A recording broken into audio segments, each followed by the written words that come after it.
तो का मंगल हो। सादर जय श्रीमन नारायण, हर हर महादेव। मैं आज आप लोगों को बताना चाहता हूं कि क्या मांस खाने वाले व्यक्ति को भगवान पसंद करते हैं या पूजा ग्रहण करते हैं उनके हाथ से, यह मैं बताने वाला हूं। जीव हत्या कर उसका सेवन करने वालों में दया भाव नहीं रहती है, तभी तो जीव हत्या करने वाला कसाई और खाने वाला मांसाहारी प्राणी कहलाता है। जो व्यक्ति मांस भक्षण करते हैं, समझने से भी नहीं, समझाने से भी नहीं मानते, वह तो महापाप के भागी हैं, महापापी हैं तथा घोर नरक में गिरेंगे। क्योंकि मांस चाहे गाय, हिरन तथा मुर्गी अथवा किसी प्राणी का हो, भगवान उसके हाथ से कभी अपना पूजा नहीं लेते। आज के समय में सभी लोग किसी न किसी रूप में मांसाहारी भोजन का सेवन जरूर करते हैं, परंतु क्या आपने कभी सोचा है कि जो मनुष्य मांसाहारी भोजन करता है और फिर ईश्वर की पूजा करता है, क्या ऐसे मनुष्य को पूजा ईश्वर स्वीकार करते हैं? अगर नहीं सोचा तो आज मैं आपको इस सवाल का जवाब बताने जा रहा हूं, जिसका वर्णन स्कंद पुराण और भगवत गीता जैसे हिंदू धर्म ग्रंथ में विस्तार से किया गया है।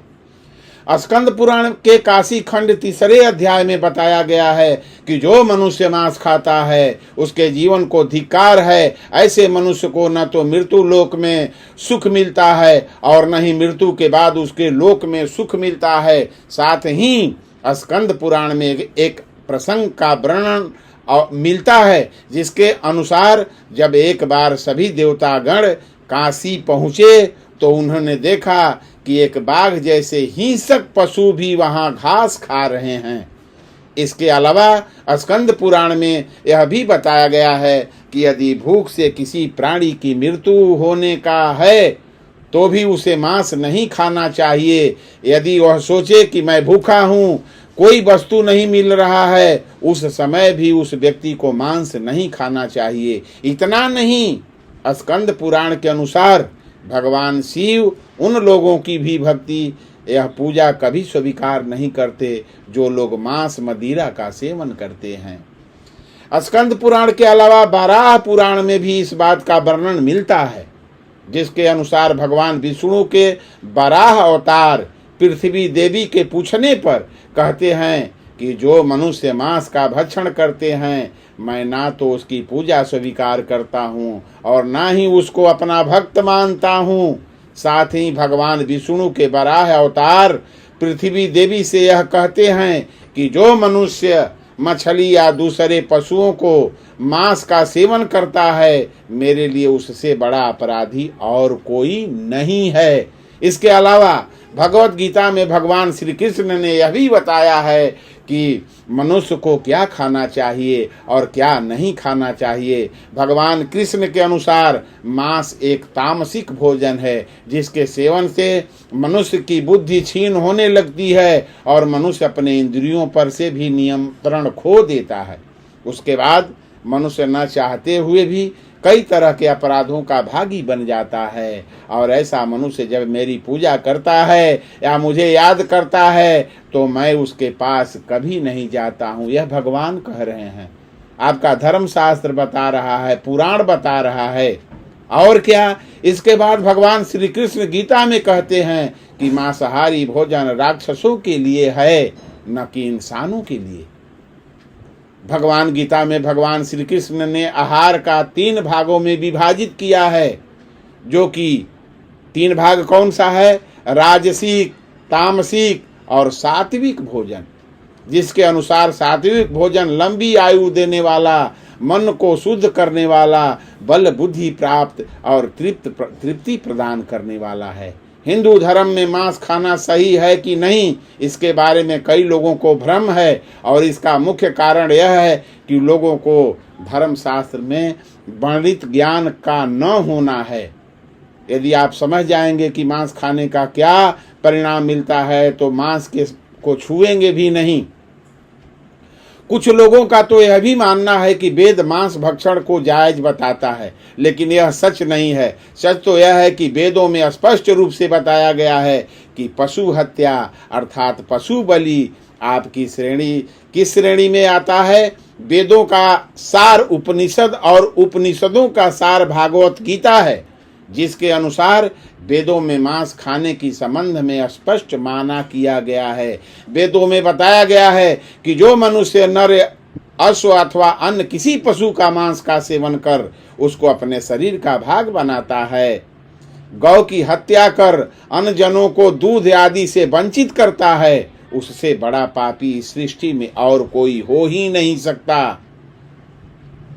यजुर्वेद में बताया गया है कि सभी मनुष्य को परमात्मा के सभी रचनाओं को अपनी आत्मा के समान तुल्य मानना चाहिए। रामचरितमानस में भी लिखा गया है कि जो जग समान मोहि देखा, जो सारे जग को मेरे रूप में देखता है।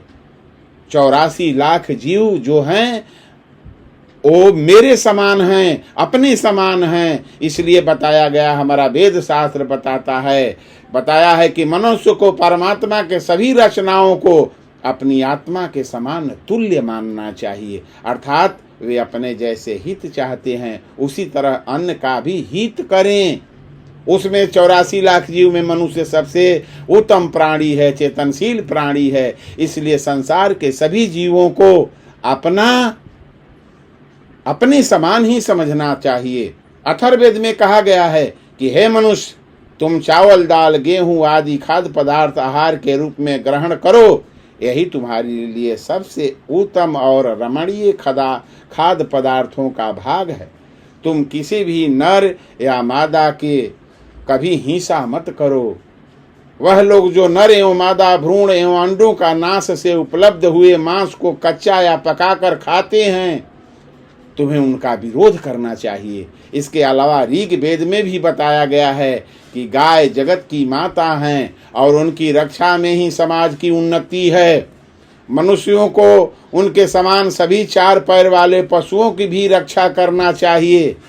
लेकिन आज देखिए, मनुष्य मांस खा रहा है, चेतनहीन होते जा रहा है। वहीं गरुड़ पुराण में भगवान विष्णु पक्षीराज गरुड़ को एक कथा सुनाते हुए कहते हैं कि जो मनुष्य मांस का भक्षण करता है या फिर मदिरा का सेवन करता है, उसकी भक्ति या फिर पूजा कोई भी देवता स्वीकार नहीं करते हैं, और ऐसे मनुष्य को न ही कोई देवता मदद करते हैं। इसलिए मनुष्य को चाहिए कि वह सात्विक भोजन करे, ताकि उसके जीवन काल और मृत्यु के बाद भी ईश्वर का शरण मिल सके। आगे भगवान विष्णु कहते हैं कि जो मनुष्य स्वाद के लिए दूसरे पशुओं की हत्या करता है, उसे मृत्यु के बाद पशुओं की उसी जोनी में कई जन्मों तक भटकना पड़ता है, और वह भी उसी तरह मारा जाता है जिस तरह खाने के लिए उसने पशु को मारा था। मैं सभी भक्तों से निवेदन, आग्रह, प्रार्थना करके कहना चाहता हूँ कि पूजा या फिर ईश्वर की भक्ति में विश्वास रखते हैं तो फिर मांसाहार का सेवन करना बंद कर दीजिए। वैसे भी मांसाहार भोजन को वैज्ञानिक रूप से उचित नहीं माना गया है। यह मनुष्य को कई तरह के रोगों से भी ग्रसित कर देता है। और जहाँ तक धार्मिक मान्यताओं का बात है तो उम्मीद करता हूँ आप लोग सभी भक्त समझ गए होंगे। और मांसाहार भोजन करने से घर में अनेक प्रकार की बीमारी, अनेक प्रकार का कष्ट, वही तो कारण है जो झेलते हैं आप।